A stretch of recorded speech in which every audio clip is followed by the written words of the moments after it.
Hi there, my name's Peter de Villiers, and thanks for joining me at another episode of Gaps and Gains. In this episode, I'll be looking at 4 or 5 questions that I've come across over the last week and share my thoughts with you on those answers, so hopefully you can learn from it like the person who asked the question might. So, first question is, why does everything fall apart when I take a day off? And there's sort of 2 sides for me to this question. On the one hand, there's an element of, are you sure everything is actually falling apart, or are things just different? Now, if things are really going wrong and falling apart, then that is obviously something that needs to be addressed. And there could be many reasons for that. It could be lack of systems and processes, could be lack of automation. There is unfortunately also an element of it could be that you've got the wrong people on the team, or the wrong person is in charge when you're not around, when you do take a day off. So you'd want to investigate some of that, and obviously I can't speak to that because I don't know who's on your team and how the dynamic works.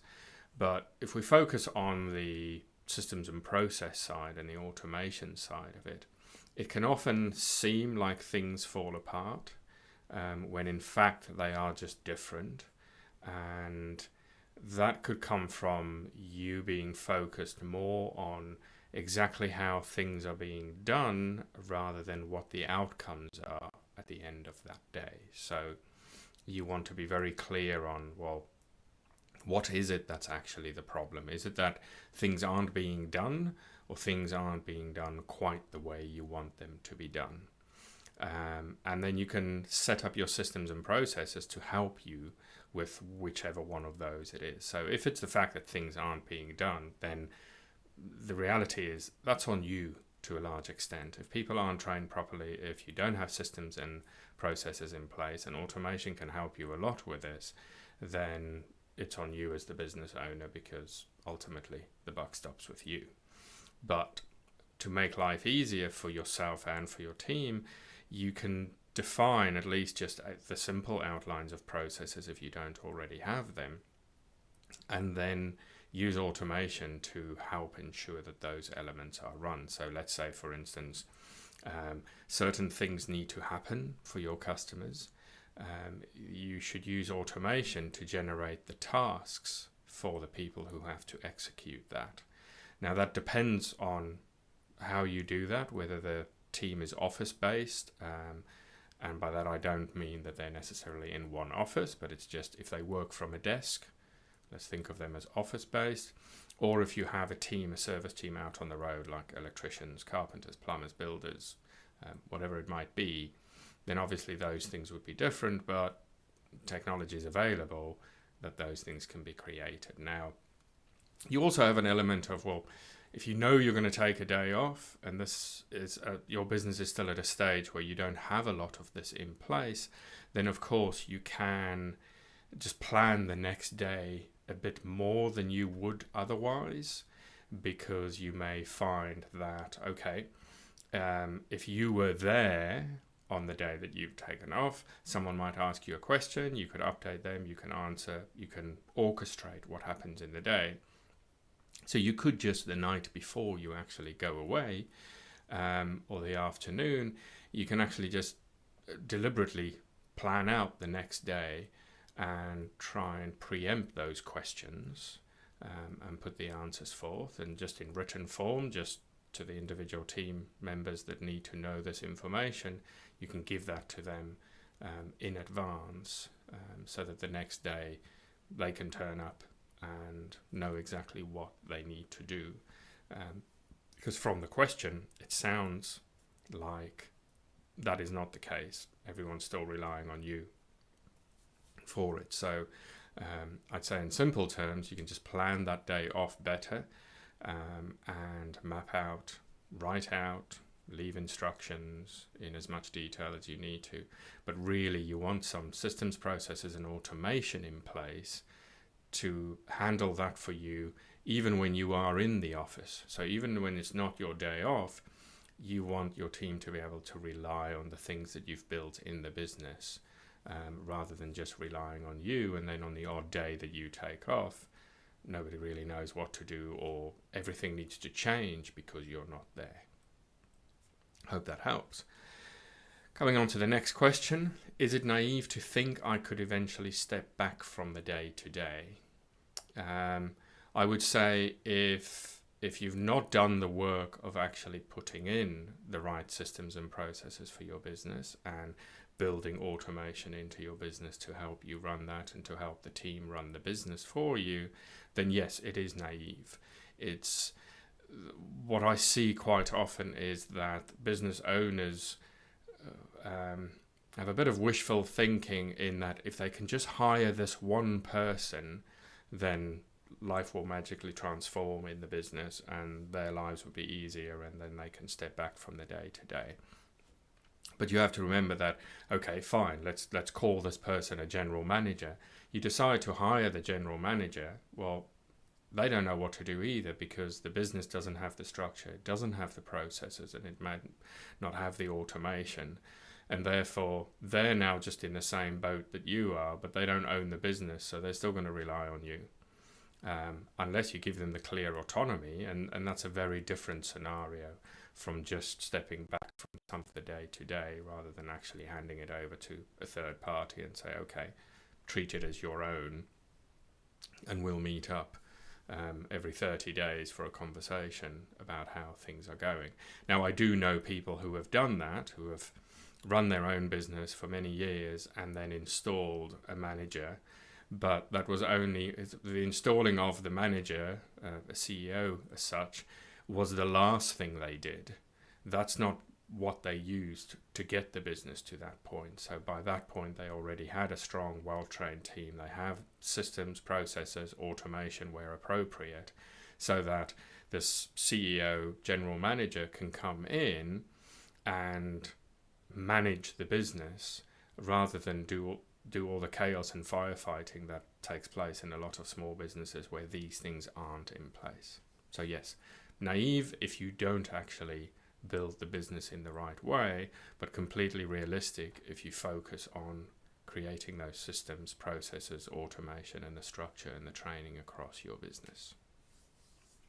Which leads us on to, how do I document a process so well that someone else can follow it without asking me? And I get this a lot because I think as business owners, we fall into the trap of thinking our businesses are more complex than any other business. No one else's business is as complicated as yours. And there's really two ends of the scale. So way back when I trained to be an electrician, one of the trainers on a course I was on had a career previously as an electrical maintenance engineer on aircraft. And for them, no matter how experienced you were, no matter how skilled you were, everything, every repair you did, every maintenance review you did, everything was done on a checklist. You weren't allowed to do any work on an aircraft if you weren't doing it with a checklist next to you and you were following and marking the checklist off. And then that gets submitted as, okay, this is the work that was done. Here's the checklist we completed as we did the work, and any notes. So that's the one extreme example.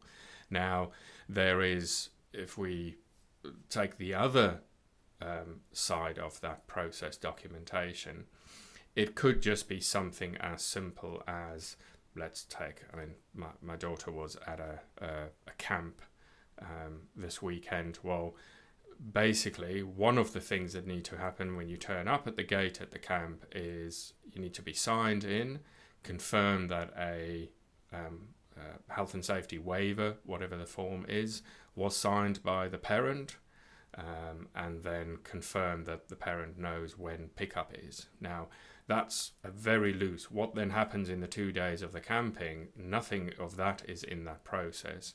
But this could be a small process that's actually really important. You need to know that the paperwork was signed. You need to sign them in, because then when at the end of the camping trip you sign them out again, you've now got these 4 steps that you know, okay, we know who turned up, we know who left, and everyone was fine, and health and safety and all of that. So it's a very small process process, but it's one that anyone can follow, and it's very clear when it has been followed and when it hasn't. And then you elaborate from there. So thinking again about when I was an electrician, well, let's say, for instance, you're installing a new fuse board, a new main board for a house.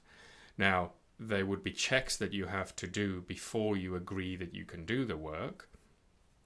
And that could be something like the main supply needs to be safe and in the right place and to regulation, and where you're going to install the fuse board has to meet certain regulations. You can't just stick it under a sink. And it's those kinds of things. So again, that's a slightly more elaborate process, because you're saying, okay, check these regs. Does it meet? Yes. Once it does, then we can agree to do the work. And then once you do the work, does it meet these requirements? Now, there isn't then another process where you tell your electrician, well, okay, put the board on with 3 or 4 screws. Okay, the board is secure. Then pull these cables in, pull those cables in. You're not necessarily going to create a process to that level, because if you have to, then you've hired the wrong person because they don't know what they're doing. But you can add to the process that there's maybe a 3 stages through this job where there's an inspection to make sure that we're on course, so that we know the final outcome, but we're not necessarily mapping out all these details and every individual step like they do for the aircraft carrier.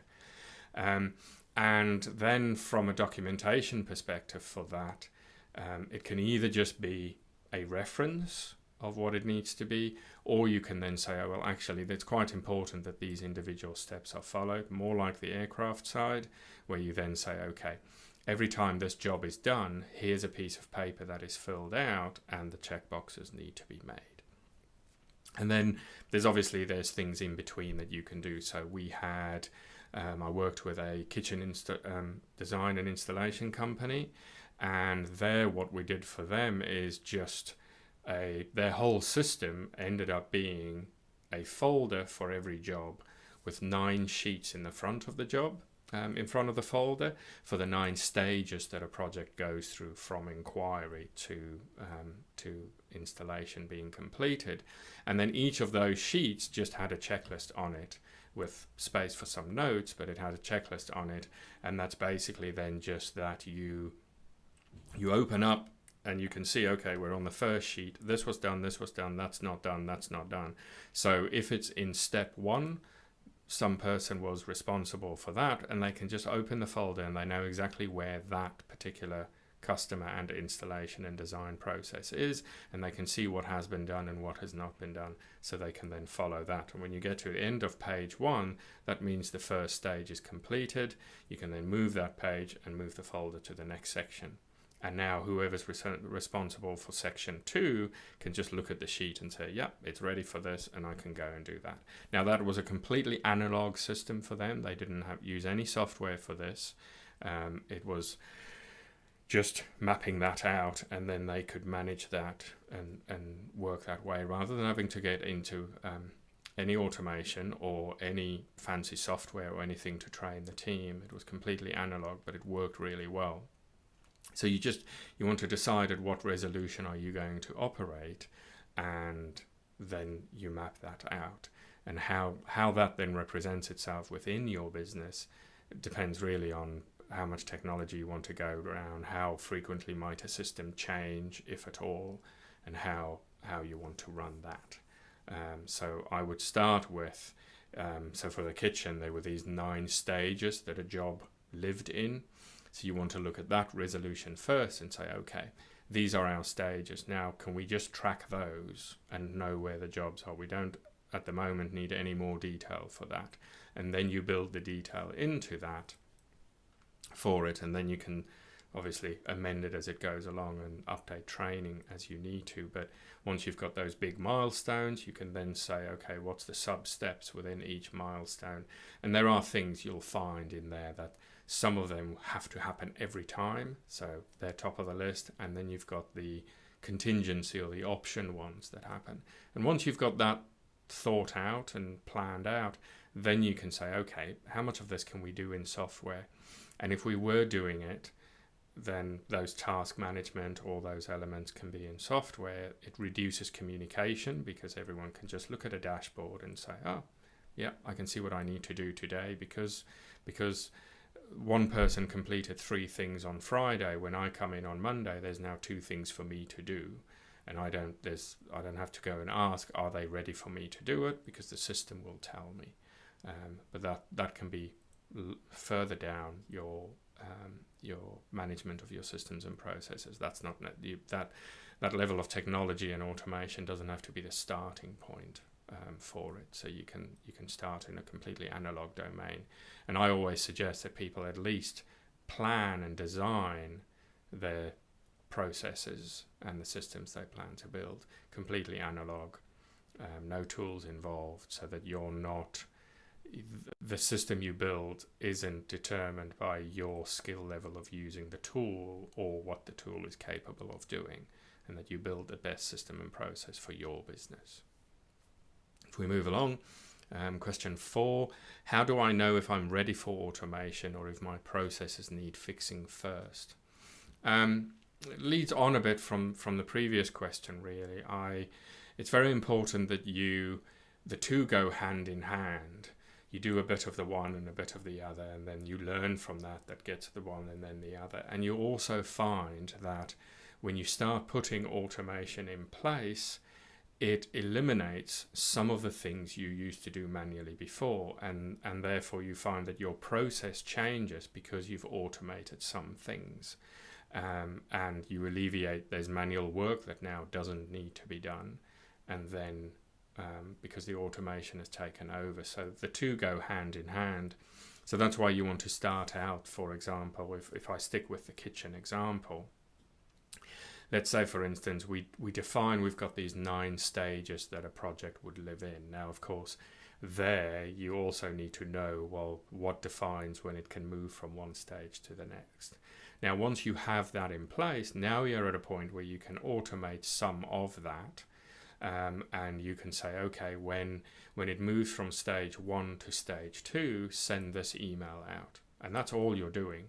Or you can even go a step back and say, create a task for someone to send an email if you don't want to immediately get outbound communication in your automation because you're not quite comfortable with it yet, or you haven't got those things in place. So you can start off by just saying, okay, when it moves from stage 1 to stage 2, we create a task for person X to send an email to the client to confirm the following. And that's then, and you can draft the email and you can have that so someone can review it before it goes out. And then you go, okay, well, we're now comfortable, that process works. Let's now automate as much of it as we can. So now when it moves stages, the email just goes out because we've refined and we've got all the wrinkles out. We don't need someone to manually do that.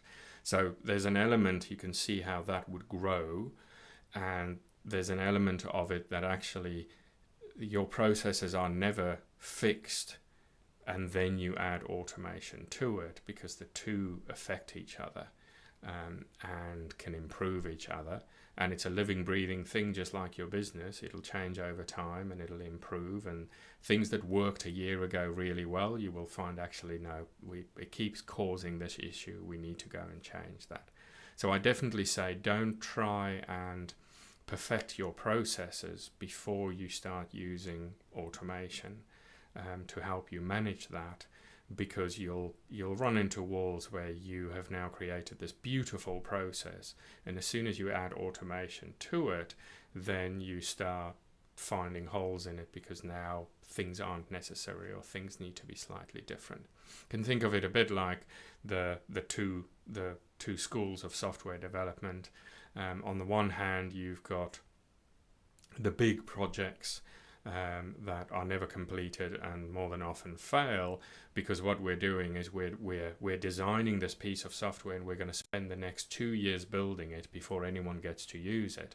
Now, by the time you get to the end of the 2 years, you run the risk of, one, you've not defined the project correctly, so you've gone completely off course, but also the business that you're building this piece of software for has changed significantly in the last 2 years, that now the thing you've built isn't right anymore.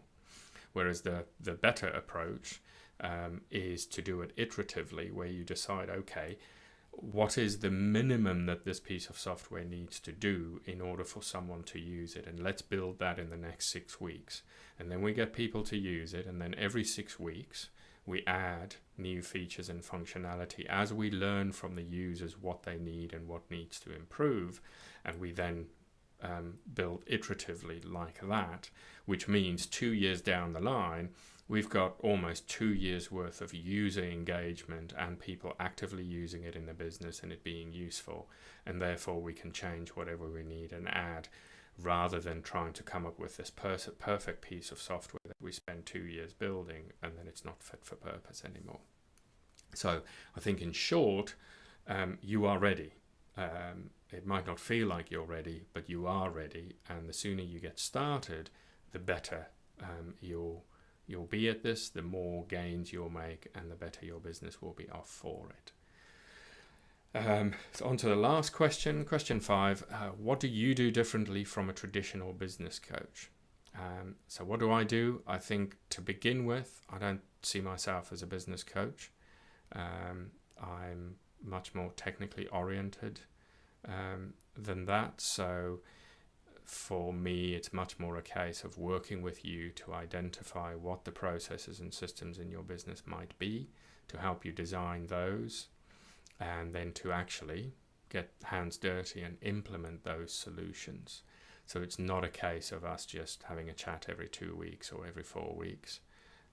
It's actually in between our conversations, work gets done and things get implemented, changes are made, and with all my technical experience and history and knowledge involved, rather than me just coming up with really good ideas and then you have to go and find a way to implement that. So it's very much a case of, well, we work together to define what it is that needs to be put in place, and then we help and execute putting those things in place.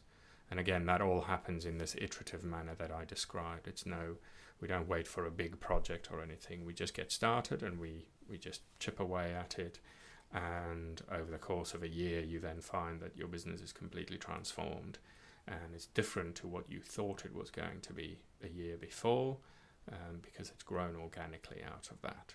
So I'd say that's the difference, really, for me. So thanks again for joining me with this episode. Hopefully I'll see you here next week for the next round. And remember, I'm Peter de Villiers, Blind Spot Works. Find the gaps, fix the business.